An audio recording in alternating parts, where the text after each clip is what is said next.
अगली शाम कश्मीरी की दुकान में एक स्टूल पर बैठे हुए कमल ने कहा, तो ये था वह सबसे असाधारण विवाह जिसके बारे में आपने हमें कल बताया था, जावेद खान। यह एक परी कथा थी। अनिल ने कहा, ऐसी सभी कहानियों का अंत सुखद होता है। ऐसा नहीं है हुजूर, कोई कहानी कभी समाप्त नहीं होती है और खुशी एक ऐसी चीज है जो आती है और चली जाती है। यह इंद्रधनुष की तरह दुर्लभ है। क्या राजकुमार और बाद में राजकुमारी बन जाने वाली बंदरिया के साथ कुछ और हुआ था? शशि ने पूछा। बहुत सी बातें, जावेद खान ने कहा। आओ पास पास आकर इकट्ठे हो जाओ, नहीं तो ठंड तुम्हारी हड्डियों में चली जाएगी। अब सुनो, जावेद खान ने कहा। अन्य राजकुमार जल्दी ही अपने सबसे छोटे भाई के अच्छे भाग्य से ईर्ष्या करने लगे और उसे गिराने के लिए चालें चलने लगे।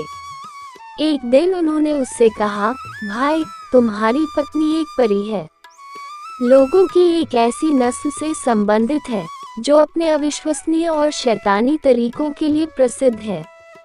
हम जानते हैं कि तुमने वह खाल अभी तक रखी हुई है जिसे वह पहले पहनती थी। तुम उसे क्यों रखे हुए हो?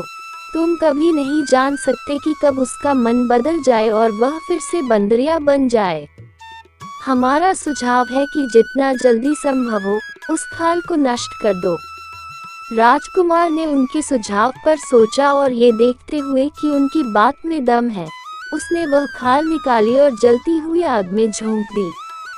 तुरंत आग में से तेज चीखें आने लगी और राजकुमारी खुद धुएं में से प्रकट हुई और महल की तरफ दौड़ी।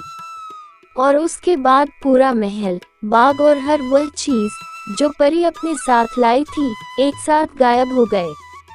राजकुमार का दिल टूट गया, लेकिन एक मनुष्य और एक वायु पुत्री के बीच में प्रेम कैसे रह सकता है? राजा ने कहा, वो हवा से आई थी और उसी में गायब हो गई है, उसके लिए विलाप मत करो। फिर भी राजकुमार को इससे कोई सांत्वना नहीं मिली और एक दिन सुबह जल्दी वह नगर से निकल पड़ा और इस उम्मीद में उस पुराने बरगद के पेड़ के पास पहुंच गया कि वहां उसकी राजकुमारी का कोई सुराग उसे मिल जाए। लेकिन पेड़ भी वहां से गायब हो चुका था। कई दिन और कई रात तक जंगली फलों को खाकर, जंगली पोखरों से पानी पीकर और खुले आसमान के नीचे सोकर वह गांवों में भटकता रहा। हर दिन वह नगर से दूर, अधिक आगे और अधिक आगे चलता गया। एक दिन वह एक ऐसे आदमी के पास आया जो एक टांग पर खड़ा था, दूसरे पैर को हाथ से पकड़े हुए था और चिल्ला रहा था, एक बार मैंने तुम्हें देखा था, एक बार और प्रकट हो जाओ। राजकुमार ने उससे पूछा कि क्या बात हुई थी, तो एक टांग पर खड़े आदमी ने जवाब दिया, मैं जंगलों में शिकार कर रहा था, तब मैंने एक बहुत ही सुंदर स्त्री को यहाँ से जाते हुए देखा था। वह दौड़ी जा रही थी और मेरे पुकारने पर भी रुकी नहीं। मैं उसके सौंदर्य और दुख को देखकर इस प्रकार जड़वत हो गया कि मैं अपने स्थान से हिल भी नहीं सकता। और उसने फिर से दोहराया, एक बार मैंने तुम्हें देखा था, एक बार और प्रकट हो जाओ। मैं भी उसी की तलाश कर रहा हूँ। राजकुमार ने कहा, तो उसे जल्दी ढूंढो और जब तुम्हें मिल जाए तो कृपया मुझे उसको एक बार और देखने देना। मेरी यह छड़ी निशानी के रूप में लेते जाओ। ये रास्ते में तुम्हारे लिए काम आ सकती है, क्योंकि इसे अपने स्वामी के आदेशों का पालन करने का वरदान प्राप्त है। राजकुमार ने तपते रेगिस्तानों में अक्सर परी राजकुमारी को पुकारते हुए कई दिनों तक सफर किया, लेकिन कोई परिणाम नहीं निकला। अनेक कठिनाइयों का सामना करने के बाद उसे एक नखलिस्तान मिला, जहां उसने एक छोटे से झरने से अपनी प्यास बुझाई। जब वह एक पेड़ की छाया में विश्राम कर रहा था, उसने गिटार के सुर सुने और उस संगीत के स्रोत की तलाश में जाने पर उसे 20 वर्षीय एक सुंदर युवक अपने वाद्य यंत्र पर झुका हुआ उसे बजाने में तल्लीन मिला।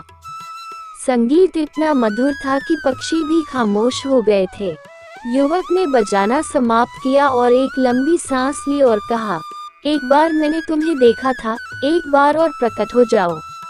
उसने भी परी को दौड़कर दूर जाते हुए देखा था और उसके सौंदर्य से अपने स्थान पर ऐसे जुड़वत हो गया था कि जहां वह गिटार बजा रहा था उस स्थान से हिल भी नहीं सकता।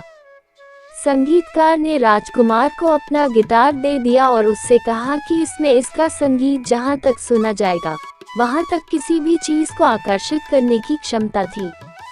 इसके बदले में जब राजकुमार को परी मिल जाएगी तो वह परी को केवल एक बार और देखना चाहता था। राजकुमार ने विशाल पर्वतों और नदियों को पार करते हुए अपना सफर जारी रखा। एक दिन जब वह भारी बर्फ में से धीरे धीरे जा रहा था, उसने फिर से चिल्लाने की आवाज सुनी, एक बार मैंने तुम्हें देखा था, एक बार और प्रकट हो जाओ। इस बार यह एक पीला और पतला दुबला नौजवान था जिसने उसी परी को पहाड़ों की तरफ दौड़कर जाते हुए देखने वाली कहानी सुनाई। और यहाँ वह पहाड़ की चोटी को छोड़कर नहीं जा सकता था जब तक वह उस सुंदर राजकुमारी को फिर से देख नहीं लेता। उसने एक टोपी राजकुमार को देते हुए कहा, ये टोपी ले लीजिए, जब भी आप इसे पहनेंगे यह आपको अदृश्य कर देगी और यह आपकी राजकुमारी की तलाश में उपयोगी साबित हो सकती है। लेकिन जब वह आपको मिल जाए तो मुझे उसको एक बार देखने देना, नहीं तो मैं यही प्राण त्याग दूंगा। छड़ी, गिटार और टोपी लेकर राजकुमार पर्वतों पर और फिर एक घाटी में गया जहां उसने बर्फ का एक मंदिर देखा जिसके खंभे, छत और शिखर सब बर्फ के बने हुए थे। मंदिर के भीतर राजकुमार को एक नंग धड़ंग योगी मिला जिसने केवल एक कौपीन पहन रखी थी। वह आसन लगाकर जमीन से लगभग 3 फीट ऊपर हवा में अधर में बैठा था। उसका सारा शरीर मंदिर की भीतरी दीवार से छनकर आ रहे प्रकाश में दमक रहा था। राजकुमार हाथ जोड़कर योगी के सामने बैठ गया। योगी ने आंखें खोलकर सीधे राजकुमार की तरफ देखते हुए कहा, मैं तुम्हारी कहानी जानता हूँ। तुम जिस राजकुमारी की तलाश कर रहे हो वह परियों के राजा की पुत्री है जिसका महल कॉकेशस पर्वत के शीर्ष पर स्थित है। राजकुमारी बहुत बीमार है, गुल मेहंदी का ये डिब्बा ले लो, इसमें ठीक करने की शक्तियाँ हैं और ये ऊनी चप्पलें तुम्हें जहाँ तुम जाना चाहोगे पहुँचा देंगी। जैसे ही राजकुमार ने ऊनी चप्पलें पहनी वह हवा में ऊपर उठने लगा और फिर बहुत तेजी के साथ पर्वतों के ऊपर से परियों के देश की ओर उड़ चला। वह एक बहुत बड़े नगर के बाहर उतरा जहां टोपी पहनते ही वह अदृश्य हो गया और वह बिना किसी रोक टोक के द्वार में से अंदर चला गया। नगर में मुख्य चौराहे पर राजकुमार ने गिटार बजाना शुरू कर दिया। गिटार से निकला संगीत इतना मधुर था कि उसे सुनने के लिए सारी परियां आकर चौराहे पर एकत्र हो गईं। जब राजा को पता चला कि एक गजब का जादूगर उसकी प्रजा को मोहित कर रहा था तो वह उससे मिलने के लिए बाहर निकला।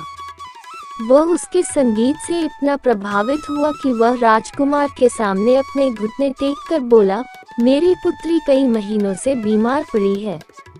वह विचित्र प्रकार के बुखार से पीड़ित है, उसे ठीक कर दो।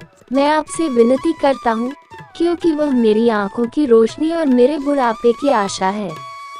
राजकुमार राजा के साथ सोने के एक उड़न खटोले पर जिसे परियां उठाए हुए थी महल के अंदर गया। उसे राजकुमारी के कक्ष में ले जाया गया। वहां उसने देखा कि परी गहरी नींद में सोई हुई थी। उसने योगी द्वारा दी गई गुल मेहंदी निकाली और वहां खड़ी सेविका से कहा कि इसे अपनी स्वामिनी के पूरे शरीर पर लगा दे। जैसे ही ऐसा किया गया, राजकुमारी बिस्तर पर उठकर बैठ गई। वह खुद को बहुत बेहतर महसूस कर रही थी। राजकुमार को देखकर वह उसका नाम लेकर बोलने ही वाली थी कि राजकुमार ने अपने होठों पर उंगली रखकर अनुनय के भाव लिए आंखों से चुप रहने का अनुरोध किया। जब राजा को पता चला कि उसकी पुत्री ठीक हो गई है तो उसने कहा, आप महान हैं स्वामी जी, कोई उपहार मांगिए। राजकुमार ने बिना झिझके फौरन उत्तर दिया, राजन, विवाह में आपकी पुत्री का हाथ। राजा योगी की वाचालता पर अत्यधिक क्रोध हुआ और सिपाहियों को उस भिखारी को गिरफ्तार करने और जेल में डालने का आदेश दे दिया। लेकिन राजकुमार ने अपनी टोपी पहन ली और वह सिपाहियों के लिए अदृश्य हो गया तथा अपनी छड़ी को आदेश दिया कि वह सिपाहियों को दूर रखे। जब राजा ने देखा कि राजकुमार तो गायब हो गया था और उसकी छड़ी सिपाहियों की पीठ पर प्रहार कर रही थी तो उसने दया की याचना की। राजा ने कहा, हमें क्षमा कर दीजिए, फिर से सामने आ जाए। मैं वचन देता हूँ कि आपको वही मिलेगा जो आप चाहेंगे। राजकुमार फिर से प्रकट हो गया और बोला, मुझे खेद है कि मुझे आपके विरुद्ध अपनी शक्तियों का प्रयोग करना पड़ा। अब मुझे एक उड़न खटोला दीजिए जिसे बनाना केवल परियां जानती है और इसे मुझे तथा आपकी पुत्री दोनों को मेरे पिता के राज्य में ले जाने दें। राजा तुरंत अपनी पुत्री को लेकर आया जिसकी सेवा में 3 परियां लगी हुई थी। उन्होंने राजकुमार को एक सुंदर पालकी में बिठाया और पालकी हवा में ऊपर उठकर राजकुमार के देश की तरफ उड़ चली।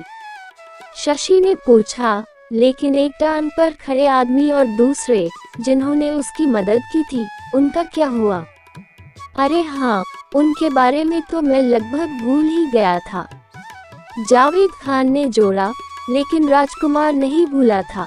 रास्ते में उन लोगों की चीजें उन्हें लौटाने के लिए वह रुका था और उसे परी के साथ वापस आया देखकर वे बहुत खुश हुए थे और वे फिर से अच्छी तरह चलने फिरने लगे थे।